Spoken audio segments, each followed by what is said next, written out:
Michael P. Mao states, "Yet 2012 does not mark the end of the world as oft predicted, but the birth of a new golden era, popularly known on the Earth plane as the Age of Aquarius." Unquote. Dr. C.L. Pepler explains the New Age view that 2012 is the start of the Age of Aquarius. Quote, "They believe the next age will start around AD 2012 and will be the Age of Aquarius. This, they say, will be an age of enlightenment and world unity, a post-Christian world in the fullest sense of the word." Unquote. 2012 is a clever deception to get you to accept the Age of Aquarius, New World Order, under the mask of a Mayan prophecy. In fact, the elite New World Order at the top of the pyramid want the public to believe in 2012, thus proving that they are behind this propaganda. The Club of Rome, by its own admission, is a globalist think tank. The aim of this organization, founded by Erwin Laszlo, is to solve the world's problems and erect a solution, a new world order, one world government, the same theme we have been talking about in the film. On January 31st, 2009, the Club of Rome held the Future of the American Hemisphere Conference. Francesco Stippo kicked the conference off with a speech. Francesco Stippo is a member of the U.S. Club of Rome. He authored the book World Federalist Manifesto, Guide to Political Globalization, where he states, quote, "Political globalization is the creation of a world government which regulates the relationships among governments." Well, founder of the Club of Rome, Erwin Laszlo, along with popular New Age author and student of Jiddu Krishnamurti, Deepak Chopra, along with globalist Mikhail Gorbachev, have all authored a book together entitled World Shift 2012. This book advocates the 2012 theories extensively, so it appears that the elite have vested interest in this 2012 hysteria, and they want the public to accept it. Erwin Laszlo's Club of Rome founded another spin-off organization called the Club of Budapest. Now, it is this elite organization, the Club of Budapest, which is promoting 2012 and the New Age ascension beliefs to the public. New Age members of the Club of Budapest include Robert Mueller, former General Secretary of the UN, and Barbara Marx Hubbard, who stated, quote, "We have been projecting the transformation in 2012. It is happening now," unquote.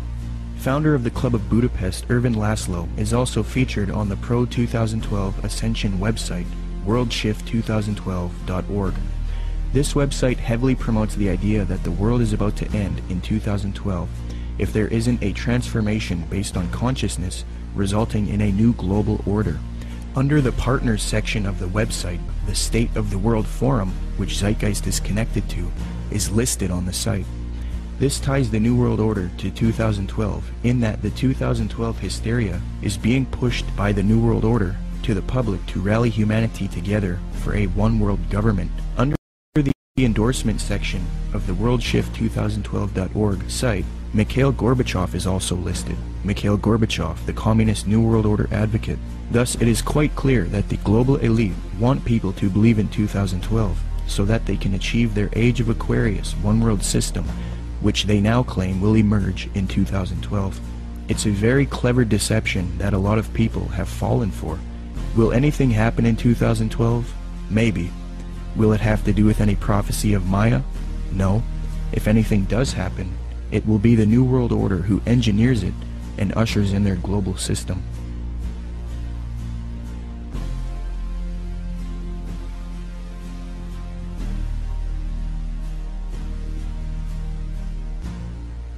The reason the Christian anti-New World Order researchers have been silenced and replaced with New Age advocates is because the New World Order occultists and New Age advocates hate biblical Christianity. Why? Because the Bible not only refutes their New Age beliefs, but it predicted their coming utopia, calls it out as an evil world system, and tells people to resist it. First, in the Apostle Paul's first letter to Timothy, he warns of these supposed ascended masters who will deceive people with false doctrines. Quote, "The Spirit clearly says that in later times some will abandon the faith and follow deceiving spirits and things taught by demons. Such teachings come through hypocritical liars, whose consciences have been seared as with a hot iron." Paul also predicts the New Age movement, quote, "For the time will come when men will not put up with sound doctrine. Instead, to suit their own desires, they will gather around them a great number of teachers to say what their itching ears want to hear. They will turn their ears away from the truth and turn aside to myths. New Agers will often claim that the Bible promotes their astrological beliefs. However, in the Old Testament book of Isaiah, astrology is forbidden and identified as an abomination to God. Quote, "Let now the astrologers, the stargazers, the monthly prognosticators stand up and save thee from these things that shall come upon thee. Behold, they shall be as stubble." Zeitgeist's main source, Acuario S., claims that Jesus talks about the age of Pisces in Matthew 28:20, which states, "And teaching them to obey everything I have commanded you, and surely I am with you always to the very end of the age." However, although the zodiac was around in 1st century Palestine, the age concept was not around yet, so the biblical writers could not have been referencing the astrological age. Dr. Noel Swerdlow, professor of astronomy and astrophysics at the University of Chicago, states, "Within which group of stars the vernal equinox was located was of no astrological significance at all. The modern ideas about the age of Pisces or the age of Aquarius are based upon the location of the vernal equinox in the regions of the stars of those constellations. So when this woman says that the Christian fish was a symbol of the coming age of Pisces, she is saying something that no one would have thought of in antiquity." Unquote. When Matthew 28:20 talks about the end of the age, or in Greek, the end of the eon, he is not talking about astrological ages, as this concept was not around yet. The age referred to is that of Jewish understanding. As J.P. Holding remarks, quote, "Zeitgeist is correct that when Jesus refers to the end of the eon, he doesn't mean the end of the world. However, he is also not speaking of the astrological age of Pisces. Rather, in the 1st century Jewish thought, there was an awareness of the current age, Ha-Alom Ha-Zeh, and the age to come, Ha-Alom Ha-Ba. The distinction between the two appears both in the New Testament and in other Jewish writings. This has nothing to do with astrology." Unquote. Zeitgeist merely tried to deceive the public into the New Age worldview by distorting the biblical data, which actually condemns astrology. Moreover, Jesus, Paul, and John predict this coming world teacher, Antichrist or Maitreya, and the New World Order, one world government. And it is this reason that the elite and the New Agers hate true biblical Christianity. Paul writes in 2 Thessalonians, quote, "That you not be quickly shaken from your composure or be disturbed either by a spirit or a message or a letter as if it is from us, to the effect that the day of our Lord has come. Let no one in any way deceive you, for it will not come unless the apostasy comes first, and the man of lawlessness is revealed, the son of destruction, who opposes and exalts himself above every so-called God or object of worship, so that he takes his seat in the temple of God, displaying himself as being God. And you know what restrains him now, so that in his time he will be revealed. For the mystery of lawlessness is already at work. Only he who now restrains will do so until he is taken out of the way. Then that lawless one will be revealed, whom the Lord will slay with the breath of his mouth, and bring to an end by the appearance of his coming. That is the one whose coming is in accord with the activity of Satan, with all power and signs and false wonders. Jesus Christ warned of the Antichrist and false Christs. He says not to believe anyone who says, "Look, the Christ has returned."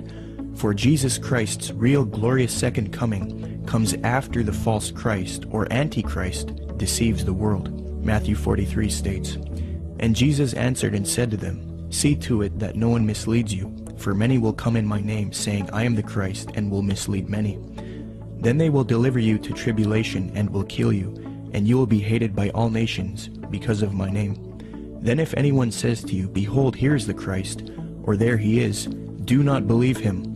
For false Christs and false prophets will arise, and will show great signs and wonders, so as to mislead if possible even the elect. Behold, I have told you in advance. So if they say to you, Behold, he is in the wilderness, do not go out. Or, Behold, he is in the inner rooms, do not believe them. For just as the lightning comes from the east and flashes even to the west, so will the coming of the Son of Man be.